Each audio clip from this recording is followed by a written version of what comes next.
नमस्कार दोस्तों, जय हिंद, वंदे मातरम। आप सभी का स्वागत अभिनंदन है टीचर्स फैमिली, टीटी फैमिली, शिक्षकों के परिवार जायसवाल कोचिंग सेंटर पर, पावर्ड बाय शिक्षा ही प्रकाश है। आज बात करेंगे सामाजिक विज्ञान, सोशल साइंस, पेडागोजी के प्रश्नों की बात करेंगे। 100% A to Z यही आने वाला है, सारे प्रश्नों को रट लीजिए। और यह पेडागोजी का पार्ट नंबर 4 है और टोटल सोशल साइंस का पार्ट नंबर 16 है। तो आज हम सोशल साइंस का कंप्लीट कर लेंगे पेडागोजी के। इसके बाद एक मैराथन वीडियो आएगी जो कंप्लीट आपके टोटल सामाजिक विज्ञान जो 120 क्वेश्चंस का है उसका कंप्लीट प्रिपरेशन आएगा। इसके साथ साथ आपके जो है 7 PM में हमारी डेली लाइव क्लास होती है जो फर्स्ट पार्ट की होती है, जो 30 नंबर का आना है, जिसमें हिंदी, इंग्लिश, तार्किक, रीजनिंग, मैथ्स एंड आपके पेडागोजी के क्लास रहती है। तो 7 PM के क्लास को ज्वाइन कीजिए। और आपके सोशल साइंस की डेली 11:30 में क्लास रहती है। तो चलिए सभी लोग शुरुआत करते हैं, सभी लोग तैयार हो जाइए।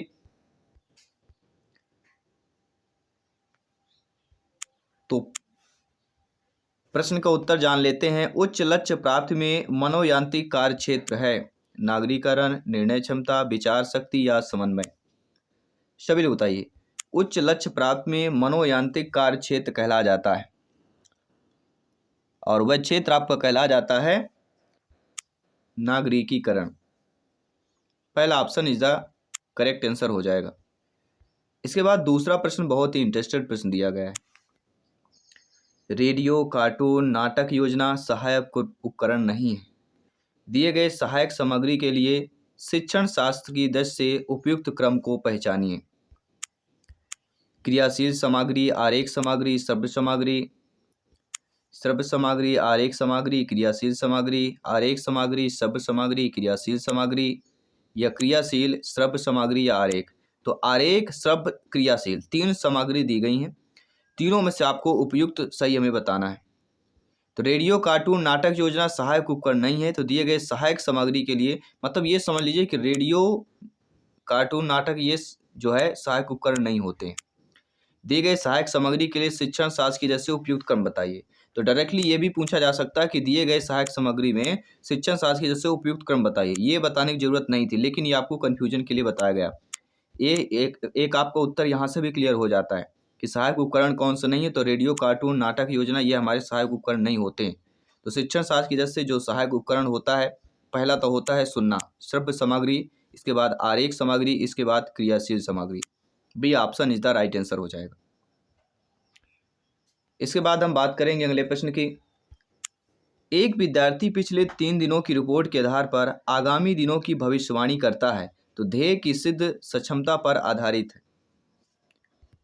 रुचि पर, ज्ञान पर, समझ पर या प्रयोग पर आधारित हो जाएगा। सभी लोग बताइए। एक विद्यार्थी जो है पिछले 3 दिनों की रिपोर्ट के आधार पर आगामी दिनों की भविष्यवाणी करता है। तो यहाँ पे सभी लोग कमेंट कीजिए। तो ध्येय जो लक्ष्य होता है उसकी सिद्धि सक्षमता पर आधारित होता है।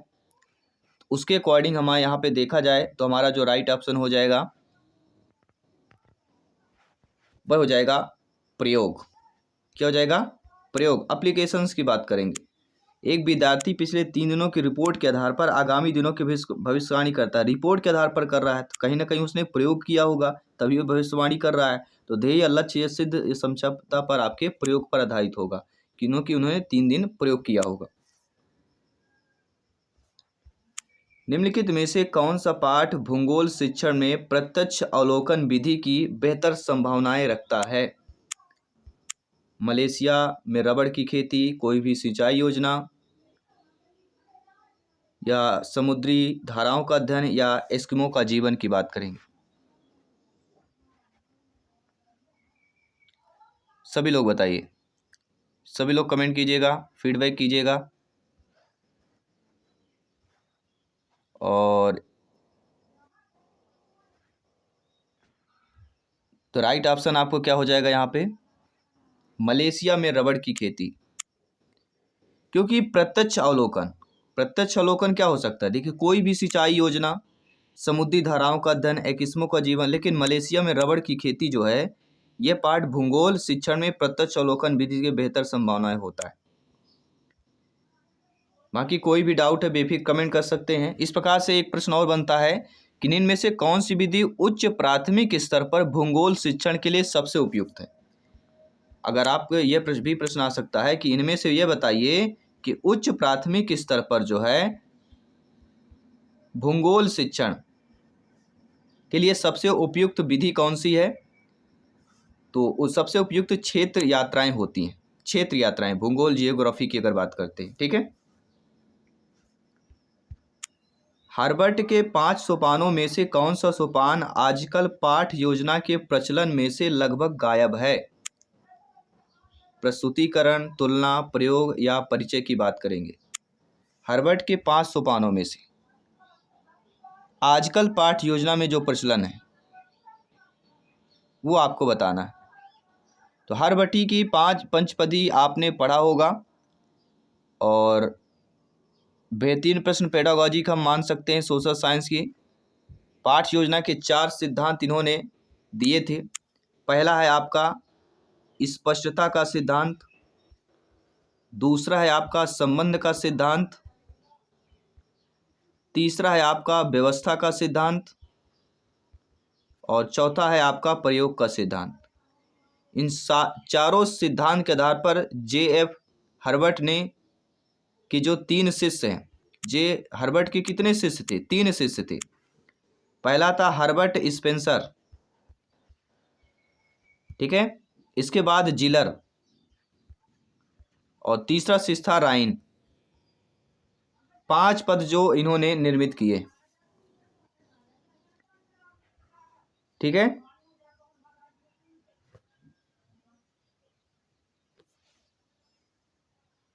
और ये पांचों पदों की अगर बात करें तो पहला होता है प्रस्तावना, उद्देश्य कथन, इसके बाद आता है प्रस्तुतिकरण, प्रस्तुतिकरण के बाद आता है व्यवस्था या सामान्यीकरण, नियमीकरण, पूर्वालोकन, इसके बाद आता है 5वां प्रयोग, ठीक है। तो जो आपका प्रश्न कर रहा है, प्रश्न का उत्तर जो हमारा कह रहा है वो क्लियर कर लेते हैं।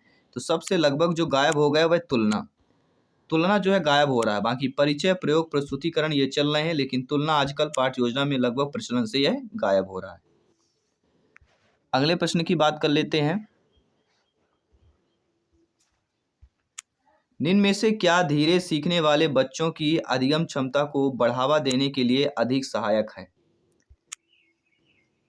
अभ्यास पुस्तिका, संदर्भ पुस्तिका, स्रोत पुस्तिका या पाठ्य पुस्तक? सभी लोग बताइए।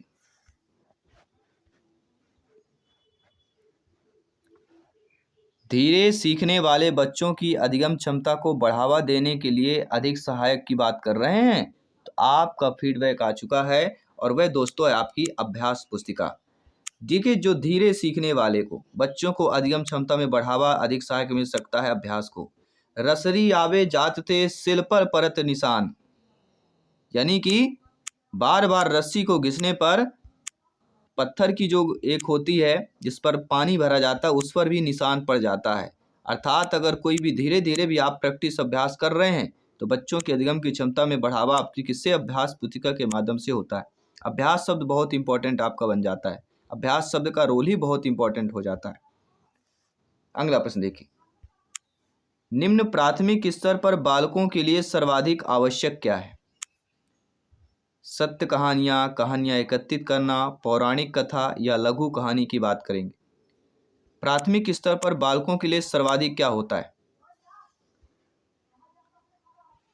सभी लोग बताइए। बालकों के लिए सर्वाधिक आवश्यकता की बात कर रहे हैं।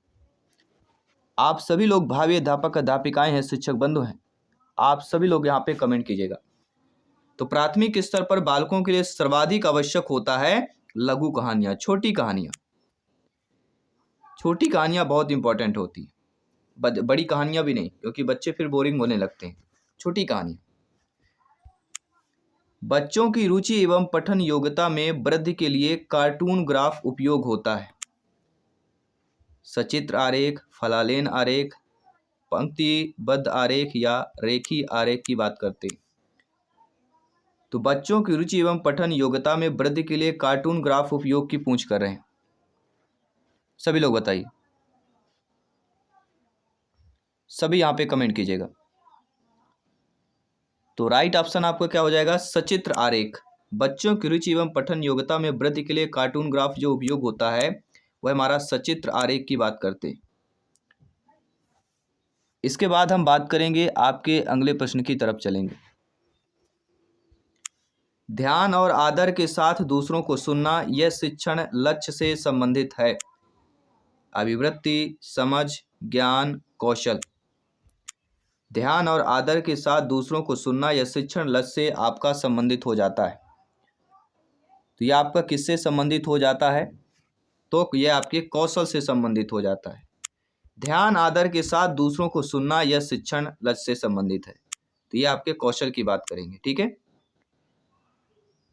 तो डी ऑप्शन यहाँ पे आपका सही हो जाएगा। किसी भी प्रश्न पर डाउट है बेफिक्र आप लोग कमेंट कर सकते हैं। अगले प्रश्न की बात करेंगे। एडगर डेल के अनुभव शंकु के ऊपर से दूसरे स्थान पर अधिगम अनुभव स्थित है। जो एडगर डेल का अनुभव शंकु में जो है ऊपर से दूसरे स्थान पर अधिगम अनुभव स्थित है। क्षेत्रीय भ्रमण, दृश्य प्रतीक, चलचित्र या संग्रहालय। सभी कमेंट कीजिएगा। आप सभी लोग जानते हैं कि एडगर डेल के अनुभव शंकु में ऊपर से दूसरे स्थान पर अधिगम अनुभव स्थित है। वह कौन सा आपका अधिगम अनुभव है, वह बताइए। तो एडगर डेल के अनुभव शंकु की अगर बात करते हैं तो यह किससे संबंधित है, तो यह शिक्षण सहायक सामग्री का उचित प्रयोग से संबंधित हो जाता है। शिक्षण अधिगम सहायक अधिगम सामग्री अर्थात टीएलएम, जिनका उपयोग शिक्षकों द्वारा शिक्षार्थियों को आसानी और दक्षता के साथ संकल्पनाओं के अधिगम में मदद करने के लिए किया जाता है। कक्षा में टीएलएम की भूमिका बच्चों के लिए अधिगम को वास्तविक, व्यवहारिक और रुचिकर बनाना है। एडगर डेल ने 1969, जो कि एक प्रसिद्ध मीडिया विशेषज्ञ और संचार सिद्धांतकार थे, इन्होंने अधिगम के अनुभवों को अप्रत्यक्षता से क्या है, प्रत्यक्षता की ओर की निरंतरता पर व्यवस्थित किया। किससे, अप्रत्यक्षता से लेकर प्रत्यक्षता की ओर पर, जिसका संबंध मूर्तता से अमूर्तता से है, और इन्होंने अनुभव का शंकु कहा। तो राइट ऑप्शन हमारा क्या हो जाएगा, एडगर के अनुभव शंकु में ऊपर से दूसरे स्थान की अगर बात करते हैं तो आपका राइट ऑप्शन होगा दृश्य प्रतीक। B option is the right answer. अगले प्रश्न की बात करते हैं। बहुत ही इंपॉर्टेंट प्रश्न है, ध्यान दीजिएगा। सोशल साइंस पेडागोजी का बेस्ट क्वेश्चन आपके स्क्रीन पर आ चुका है और प्रश्न यह पूछा जा रहा है कि निम्नलिखित में से कौन सी विधि जो है इतिहास शिक्षण के लिए सर्वाधिक प्रासंगिक है। इतिहास शिक्षण की बात कर रहे हैं, प्रासंगिक की बात कर रहे हैं। क्या वह कहानी कथन है, समस्या समाधान है, प्रदर्शन है या चर्चा की बात करेंगे।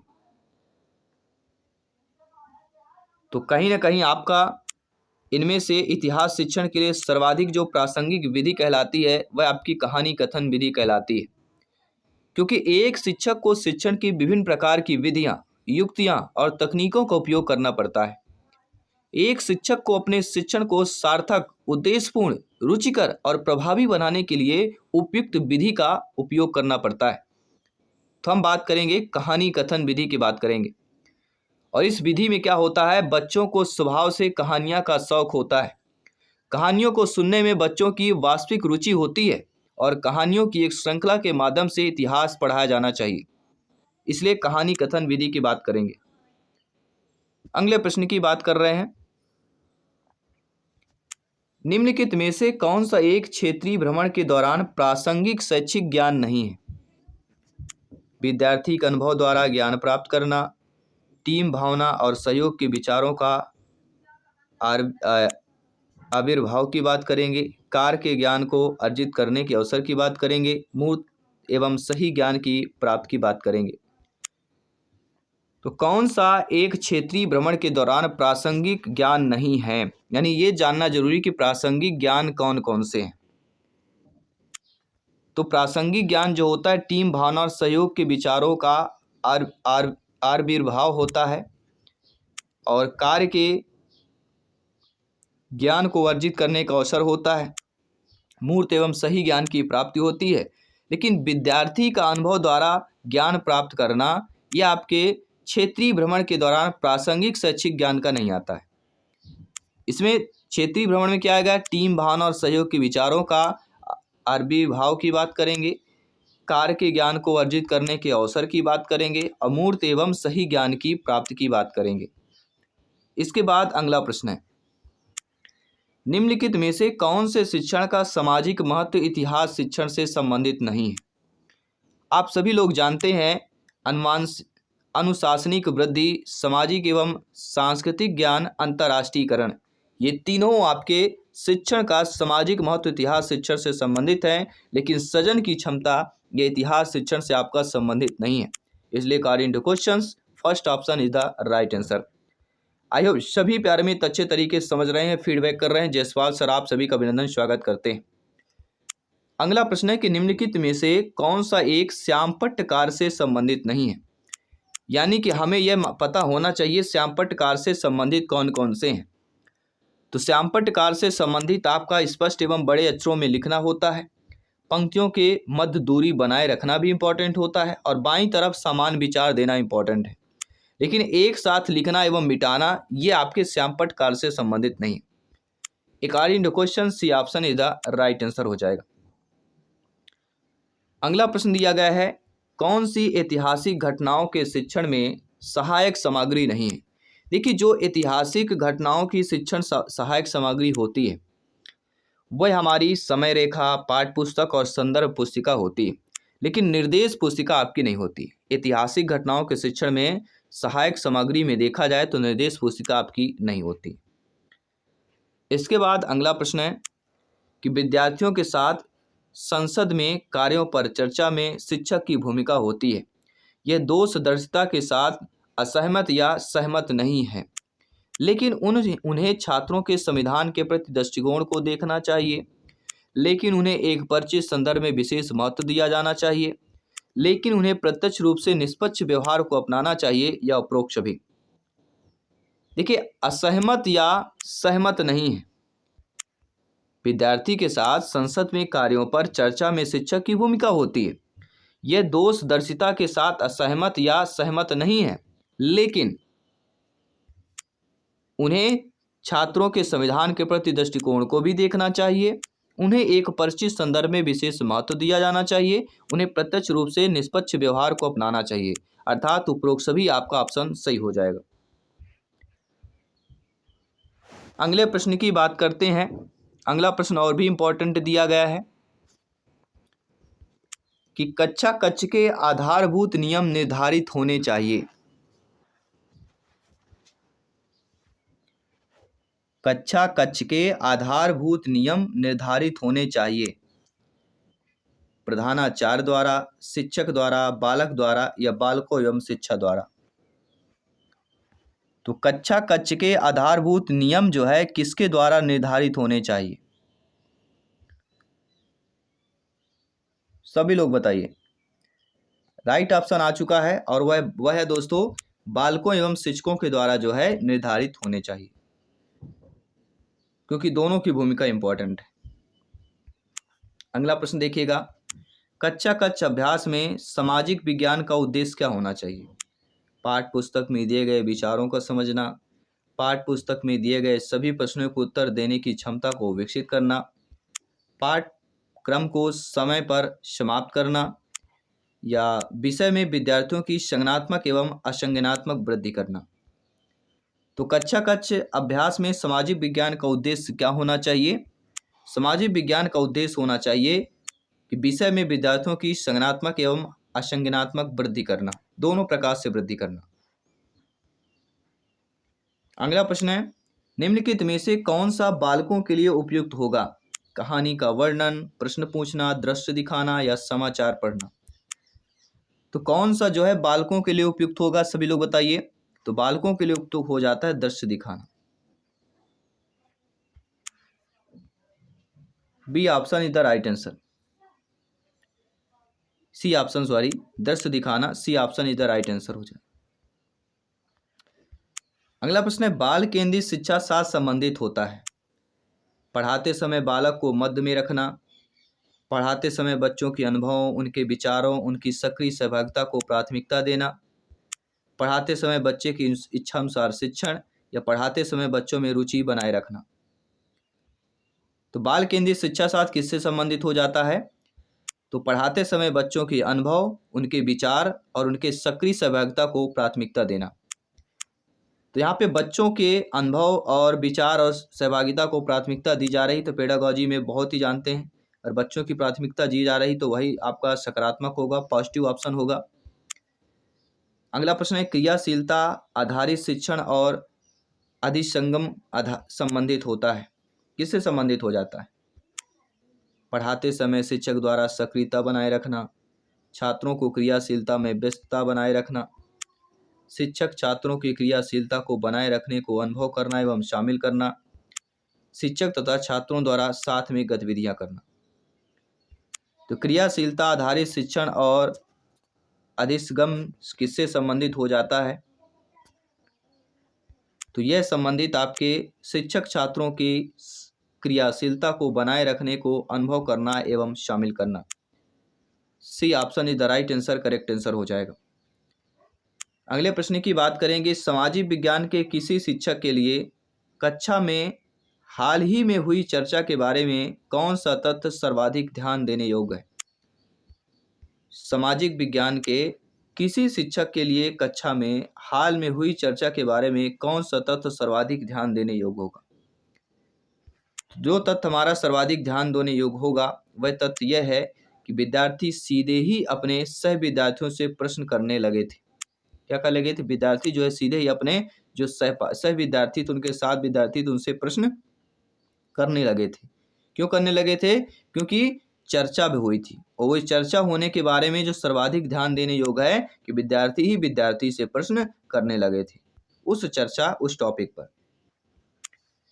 बाल केंद्रित शिक्षा शास्त्र क्या होता है?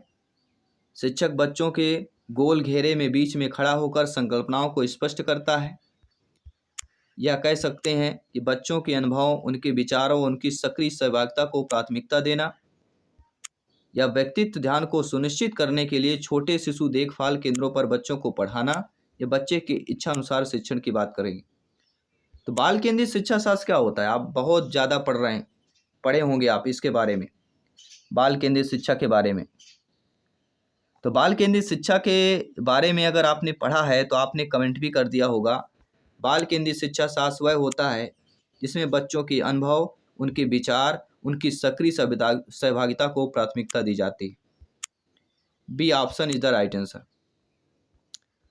आइए बात करते हैं, अगले प्रश्न की बात करेंगे। मौसम और जलवायु की संकल्पना पढ़ाते समय आप देखिए, भावी अध्यापक अध्यापिकाएं हैं, आपकी नियुक्त होती, आप लोग अध्यापिका बनते हैं, सोशल साइंस के टीचर बनते हैं, उसमें मौसम और एक जलवायु का टॉपिक है, और इस टॉपिक की संकल्पना आप पढ़ा रहे हैं, और सबसे उपयुक्त गतिविधि इसमें आपको बतानी कौन सी होगी जिससे विद्यार्थी मौसम के विभिन्न प्रकार के तत्वों को समझ सके।